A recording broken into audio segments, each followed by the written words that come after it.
Ano po ang lagi niyong dasal para sa sarili ninyo?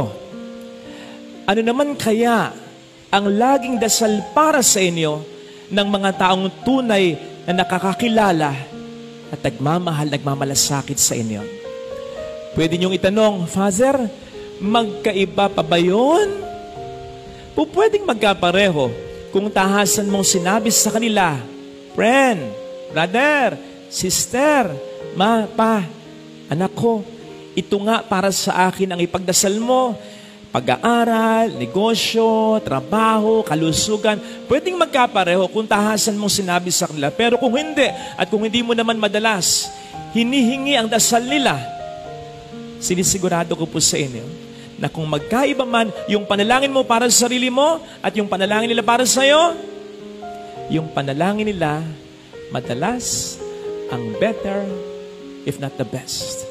Kasi meron silang nakikita na hindi mo nakikita. Meron silang kutob na hindi mo pa nadarama. Sila ang mas nakakakita kung minsan ng tunay mong kailangan. Batay sa nakikita nilang iyong kakayanan at iyong kalalagayan. Diba? Meron tayong expression sa Ingles na mother knows best. I think same thing can also be applied to or with people who know us best and who want for us the best. Halimbawa, siguradong hindi lamang ipinagdarasal ng mapagmahal mong mga magulang na makapagtapos ka sa pag-aaral, di ba? Minsan o madalas, hanggang dyan lang ang iyong dasal, Lord, makapagtapos sana ako ng pag-aaral. Hindi lang yan ang pinagdarasal ng iyong mga magulang.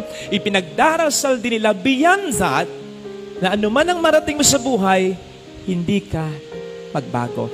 Na manatiling nakasayat pa rin, nakatapak pa rin sa lupa ang mga paa mo. Hindi lamang ipinagdarasal ng kapatid mong may tunay sa iyong malasakit na makapag-asawa ka na sapagkat nagkakaedad ka na. Diba? Madalas yun lang ang dasal mo, Lord, jowa. Lord, boyfriend. Lord, asawa. Pero sila, hindi lang yun ang ipinagdarasal sa'yo. Ang tunay na kapatid na may malasakit, ipinagdarasal din niya na makatagpo ka ng lalaki o babae na tunay na magmamahal sa'yo. Naalala ko tuloy yung post ng isang kapatid yata ayon sa Facebook. Ang sabi niya, sa mga manliligaw ng kapatid ko, paalala lang, nagdadabog yan pag inuutusan. Hindi ko tuloy alam kung kanino concern, sa kapatid niya o sa manliligaw ng kapatid niya. Hindi lang ipagdarasal ng ex-boyfriend o girlfriend mo na tunay na nagmamahal sa iyo, bagamat hindi kayo itinakda para sa isa't isa, na makamove on ka na. Ipagdarasal din niya beyond that, na makakita ka ng tao na mas magmamahal sa iyo higit pa sa pagmamahal na ipakita niya, yung karapat-dapat sa pagmamahal mo. To the extent na ipagdarasal ng ex mo na kahit maging masaya ka sa feeling ng iba. Kaya the best sa mga taong ganito. Kasi the best para sa atin ang kanilang gusto at ipinagdarasal nila ito. Sinabi ko po ito kasi sa ating ebanghelyo, narinig natin ang the best na kagustuhan para sa atin ng ating Panginoong Hesukristo. Sa ebanghelyo, nagdasal siya para sa atin. Gusto ko na mag-stop muna tayo dito, Gusto ko na kung papaano sanang kinilabutan ako ng pagnilayan ko ito, ganun din sanang maging epekto sa inyo.